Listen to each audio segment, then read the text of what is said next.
Hi F flowers, welcome back to my channel. Video को start करने से पहले अगर अभी तक आप में से किसी ने मेरे चैनल को सब्सक्राइब नहीं किया है तो प्लीज़ चैनल को सब्सक्राइब, वीडियो को लाइक और नीचे कमेंट करते हुए ज़रूर बताइएगा कि आज का ये पार्ट आप लोगों को कैसा लगा। इसके अलावा लास्ट पार्ट में किसी ने कमेंट किया था कि जो वीडियो की ड्यूरेशन है ना, वीडियो जो लेंथ है ना, वो थोड़ी छोटी है। एक्चुअल में आजकल पहले ही व्यूज़ बहुत ज़्यादा डाउन हो चुके हैं। ये न जाने यूट्यूब का एल्गोरिदम है या फिर लोगों को, मतलब आजकल पेपर वगैरह भी चल रहे हैं, एग्ज़ाम्स वगैरह भी चल रहे हैं, तो उसकी वजह से शायद हो सकता है कि लोग वीडियो देख नहीं पा रहे होंगे। इसलिए पहले ही व्यूज़ डाउन होने की वजह से ऊपर से अगर मैं लंबी लंबी वीडियो डाल रही हूँ ना, तो उसका भी वॉइस ड्यूरेशन जो है ना वो बहुत ज़्यादा कम है, जिसकी वजह से मेरी वीडियो का रेट जो है ना वो गिरते जा रहा है। इसलिए मैं नहीं चाहती कि ऐसा हो, और ऐसा मुझे एक कमेंटर ने ही सजेस्ट किया था कि मैं छोटी छोटी वीडियो डालूं, जिसके चलते लोग पूरी पूरी वीडियो देखें। आप तो पूरी वीडियो देखती होंगी, लेकिन कुछ लोग ऐसे भी हैं जो बड़ी बड़ी वीडियोस देखना बिल्कुल भी पसंद नहीं करते। इसलिए मैं छोटी छोटी वीडियोस बना रही हूँ। और जहाँ तक बात है स्टोरी स्लो चल रही है, तो मेरे अकॉर्डिंग स्टोरी बिल्कुल भी स्लो नहीं चल रही है।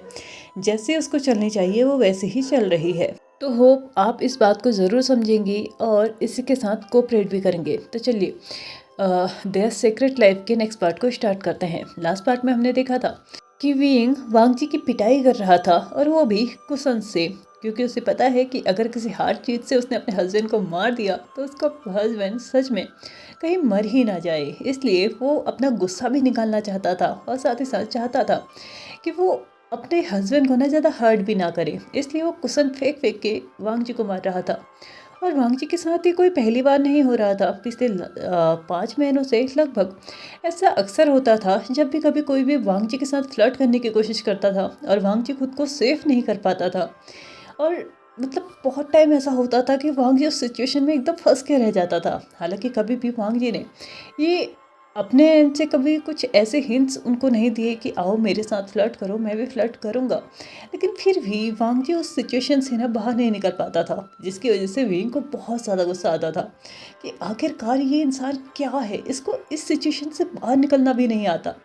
इसलिए उसने मतलब ये ही एक वे निकाला था वांग जी को, मतलब बार बार अपना फ्रस्ट्रेशन वांग जी के ऊपर वो ऐसे ही निकाला करता था। और इस बारे में लकीली किसी को पता नहीं था कि ऐसा भी इन लोगों के बीच में कुछ होता है।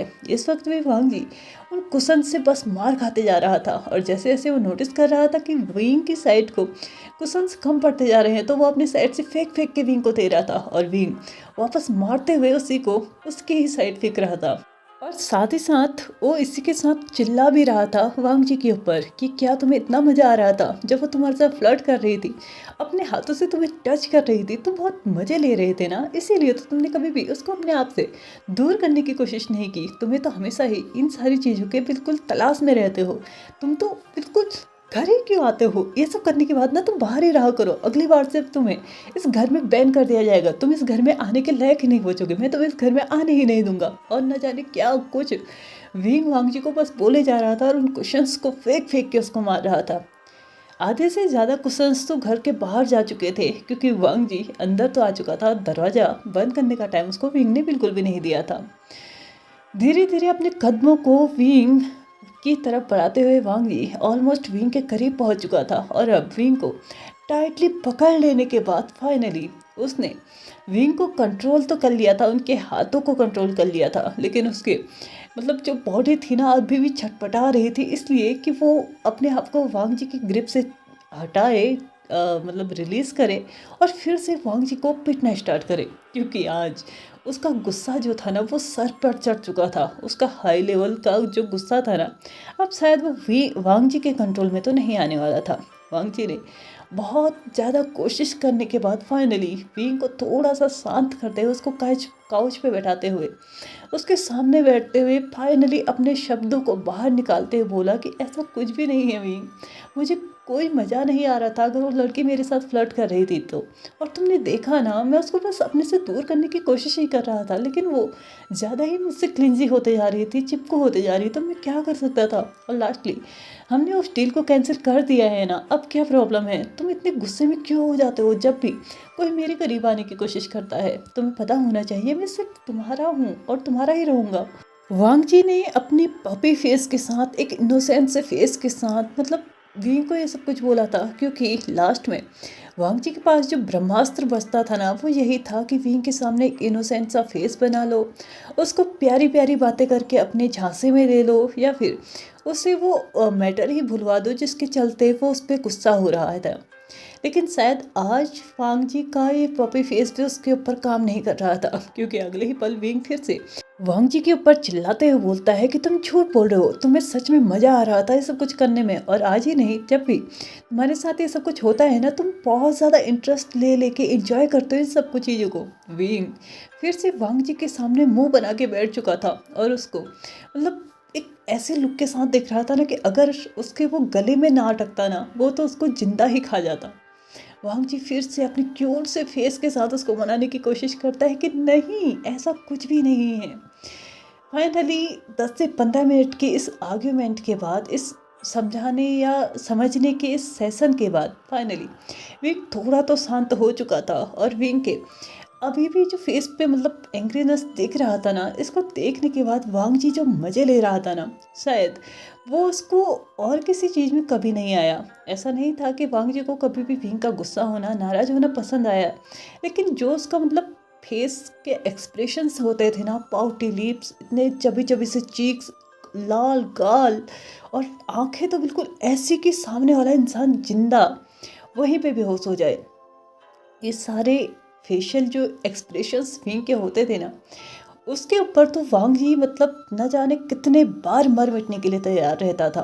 फिलहाल अभी उन दोनों के बीच में एक साइलेंस था, लेकिन हाँ, उस साइलेंस में भी कुछ ऐसा नहीं था कि वो ऑकवर्ड सा साइलेंस था, क्योंकि अगले ही पल वांग जी ने खुद को विंग के पास किया, अपने आप को अच्छे से काउच में कंफर्टेबल करते हुए, विंग को अपने ऊपर खींचते हुए उसको कंफर्टेबली अपने ऊपर आराम से लिटा दिया, ताकि विंग का जो गुस्सा है ना, वो अब और भी शांत हो जाए, क्योंकि यही उसके पास बहुत सारे मतलब ऐसे चीज़ें होती थी ना, जिसके चलते वो हमेशा उसको मना लिया करता था, जैसे कि उसके चीक्स पे किस करना, उसके पाउटी लिप्स पे किस करना, उसको आराम से अपने चेस्ट पे सुला देना, उसको कंफर्टेबल फील कराना, या फिर अपने पपी फेस का इस्तेमाल करना। ऐसा हमेशा ही वो किया करता था, और अभी भी उसने सेम वही किया। काउच में वो खुद भी लेट गया, और विंग को भी अपने आर्म्स में लेते हुए आराम से लेट गया।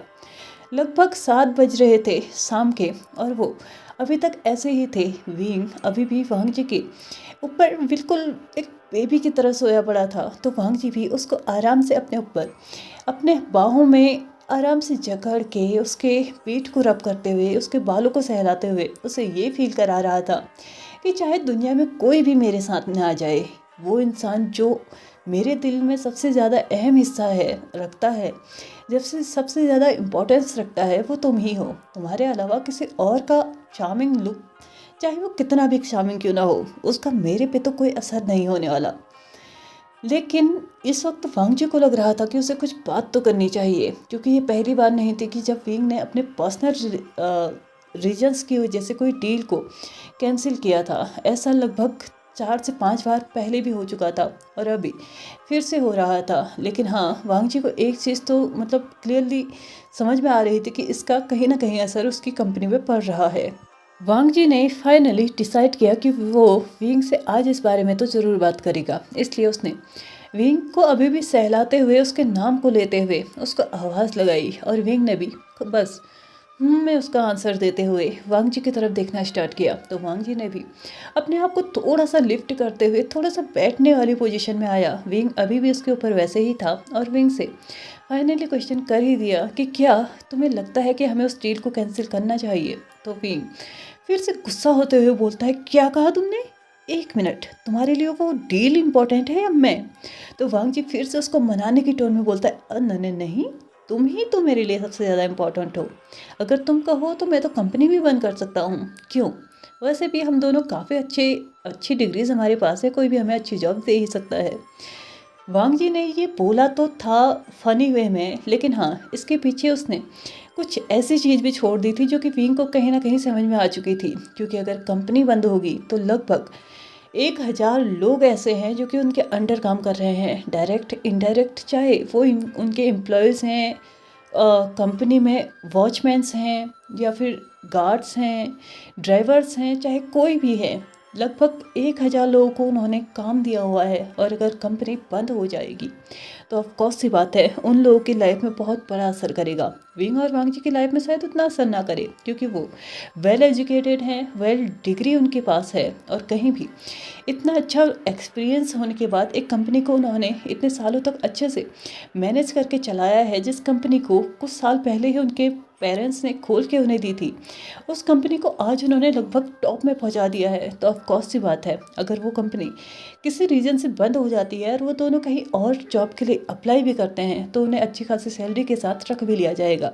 लेकिन हाँ, उन एम्प्लॉयज़ का क्या होगा जो कि उस कंपनी के अंदर काम कर रहे हैं? शायद जो वेल एजुकेटेड है वो कहीं और जाके जॉब भी कर लेंगे, लेकिन जो वेल एजुकेटेड नहीं है, लाइक गार्ड्स, सर्वेंट्स और प्यून्स और ड्राइवर्स, ये सारे लोग इतने वेल एजुकेटेड नहीं हैं कि वो कहीं और जाके कुछ अच्छी सी जॉब कर सकें। और जितनी अच्छी सैलरी उन्हें यहाँ पे मिल रही है शायद ही कहीं और उनको कुछ मिल सकता है।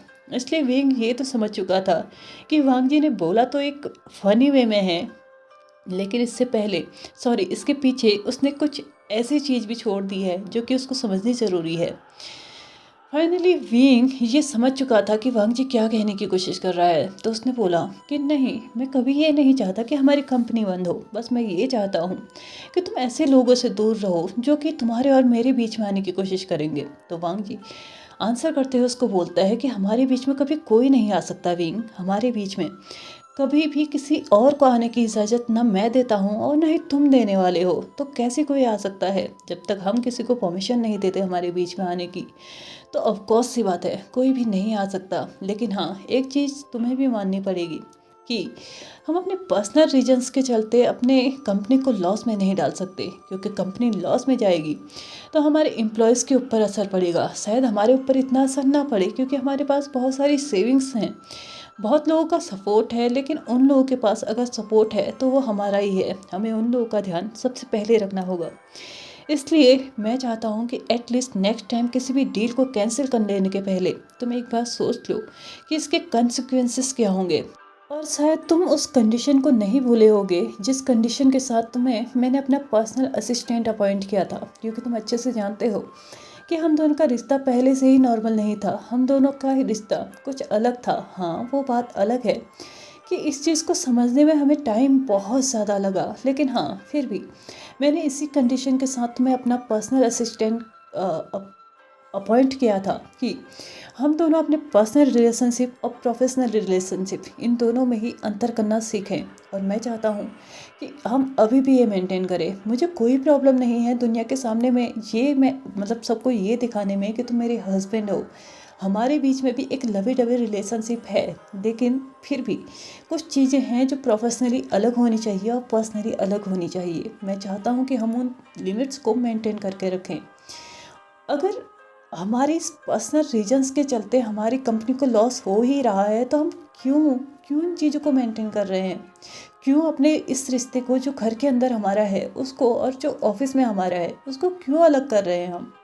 इसका करने का कोई मतलब ही नहीं बनता है। फिर तो मुझे लगता है कि हमारी ये सारी मेहनत जो भी हम करते हैं ना, ये वेस्ट जा रही है। नेक्स्ट टाइम उम्मीद करता हूँ कि तुम ऐसा कुछ भी नहीं करोगे जिसके चलते मुझे थोड़ी सी भी डिसअपॉइंटमेंट हो। और रही बात मेरी, मैं तुमसे प्रॉमिस करता हूँ कि तुम जो इम्पोर्टेंस मेरी लाइफ में रखते हो वही तुम हमेशा रखोगे। तुम्हारे अलावा मेरी लाइफ में कभी कोई ना आया है, ना आने वाला है, और ना ही मैं आने दूंगा।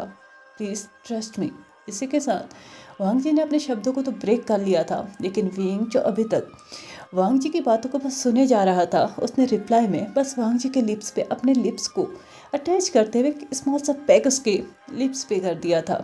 7 से भी ज़्यादा का टाइम हो चुका था और अब लगता है कि विंग को खाना बना ही लेना चाहिए। इससे पहले विंग जाता किचन में जाता, वो वांग जी को ऑर्डर करके जाता है कि जब तक वो खाना बना रहा है तब तक लिविंग रूम पूरा का पूरा साफ कर दे। जितना भी सामान घर से बाहर गया है उसको भी अंदर ले आए, वरना उसके बाद जो खाना खाने के बाद बर्तन बचेंगे ना, वो भी उसी को साफ करने पड़ेंगे। अगर उसके खाना बनाने तक लिविंग रूम पहले के जैसा नहीं हुआ तो कंसिक्वेंसेस फिर उसी को झेलने होंगे। वो यहाँ पे एक ऑर्डर के साथ साथ आप कह सकते हो कि एक वार्निंग भी उसको देके गया था। विंग किचन में तो जा चुका था, लेकिन वांग जी अभी भी एकटक उसी को देखे जा रहा था और सोच रहा था कि किस घड़ी में मेरी शादी इस इंसान से हुई थी। क्यों ये इंसान इतना निर्दयी है मेरे साथ कि इसको मुझे देख के बिल्कुल भी दया नहीं आती। हाय, मेरे इस इनोसेंट से फेस को देखने के बाद भी ये कैसे इतना अत्याचार मेरे पे कर सकता है। लेकिन धीरे धीरे वो याद करने लगता है उन सभी पलों को जिसकी वजह से उसने ये फील किया था कि वो भी कोल्ड इंसान होने के साथ साथ उसके अंदर कुछ फीलिंग्स हैं, कुछ ऐसी फीलिंग्स जो कि उसने विंग के लिए महसूस की थी।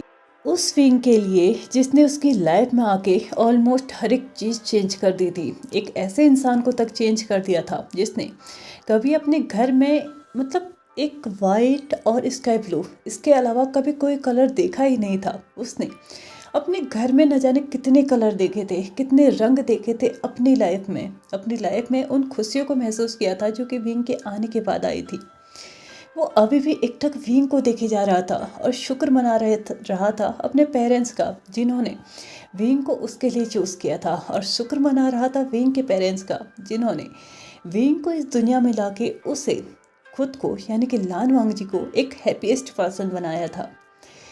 विंग किचन के अंदर से ही ये नोटिस कर पा रहा था कि वांगची अभी भी बस उसी को देख रहा है। तो वो दोबारा से चिल्लाते हुए बोलता है, अगर अगले 2 सेकंड के अंदर तुमने काम करना स्टार्ट नहीं किया तो मैं डिनर बनाना भी छोड़ दूंगा, और वो तुम्हें ही बनाना पड़ेगा। अगर तुम नहीं चाहते कि तुम्हारी वर्क लिस्ट में एक और वर्क जुड़ जाए तो काम करना स्टार्ट करो, क्योंकि मुझे निहारने का टाइम तुम्हें लाइफ टाइम मिलते रहेगा। अगर तुम्हें मुझे ही निहारना है तो एक काम करते हैं, 1 हफ्ते की छुट्टी ले लेते हैं और आराम से तुम मुझे बस देखते रहना। ऐसा कहते हुए उसने एक स्वीट सी स्माइल के साथ वांग जी को इनडायरेक्ट धमकी दे दी कि अगर अगले 2 सेकंड के अंदर तुमने काम नहीं किया तो मैं खाना भी नहीं बनाऊंगा, और ये भी तुम्हें ही बनाना पड़ेगा। लेकिन खाना बनाना एक ऐसी चीज़ है जो लान वांग जी को कभी भी पसंद नहीं आई, और ये सुनते ही उसने 2 सेकंड से पहले ही काम करना स्टार्ट कर दिया था, और इतने सुपर फास्ट तरीके से करना स्टार्ट किया था कि विंग का खाना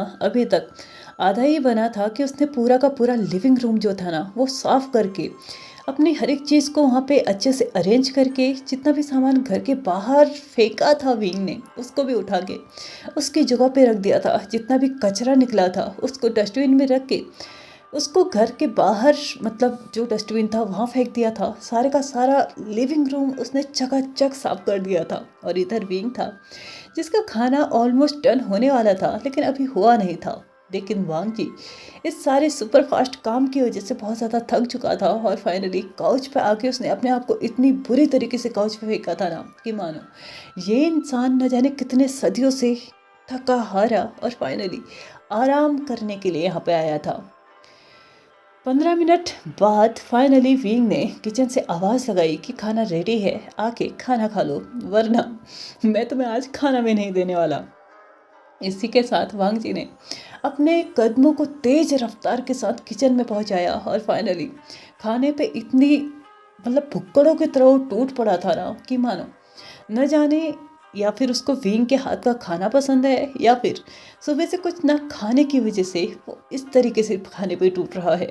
इस वक्त विंग को इसमें से कोई भी मतलब एक ऑप्शन को चूज़ करने में बड़ी दिक्कत हो रही थी, और फाइनली उसने पूछ ही लिया कि तुमने ये जो खाना इतने भुक्कड़ों की तरह खाया है इसका रीज़न क्या है। तो वांग जी बाय मिस्टेकली बोल पड़ा कि मुझे भूख लगी थी, मैं सुबह से भूखा था, तो ऑफकोर्स सी बात है मेरा इस तरीके से खाना खाना नॉर्मल है। बट उसे क्या पता था कि उसका आंसर नॉर्मल नहीं है, क्योंकि अगले ही पल फिर से विंग चिल्लाता है, हाँ मेरा बनाया हुआ खाना तुम्हें पसंद ही कहाँ आता है, वो तो तुम भूखे थे इसलिए तुम खा गए, वरना तुम खाना खाते ही कहाँ हो मेरे हाथ का।